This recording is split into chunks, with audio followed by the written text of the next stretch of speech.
сәлеметсіздер ме достар, менің каналыма қош келдіңіздер. Каналға тіркеліп пікір жазуды ұмытпаңыздар. Фариза Оңғарсынова 1939-2014 жыл. Фариза Оңғарсынова 1939 жылы Атырау өңіріндегі Манаш ауылында дүниеге келген. Фаризаның жырларында жайықтың суындай жағаны соққан адуынды көңіл күй сезіледі.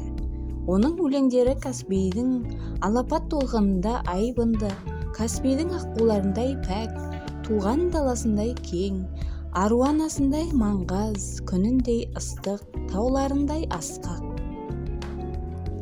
Ақынның 1967 жылы «Бұлбұл» деген атпен тұңғыш жыр кітабы жарық көрді.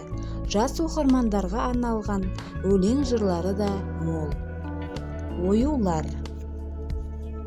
Түрін-ай текеметтің асыл қандай, үңілдім үнсіз ғана басымды алмай, келе ғой қошақаным өзіме деп, әжем кеп сипағандай шашымнан жай, күйімді кешсеңдер-ау сол беттегі, тұрғандай ана көңіл тербеп мені, жан бітіп жайраңдады жан жағымнан, қазақтың қошқар мүйіз өрнектері.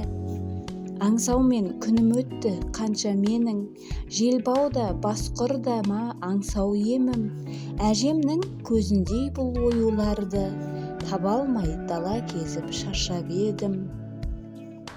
Елестеп көз алдымда сән шақтарым, келгендей құлағыма аңсатқан үн, түрінен текеметтің көріп тұрмын, әжемнің тарамысты саусақтарын, шебер көп бұл заманда кілең керім, болмайтын ажыратып тұр өңдерін, сүрінбей өте алар ма ғасырлардан, әжемнің оюындай жыр өрнегім.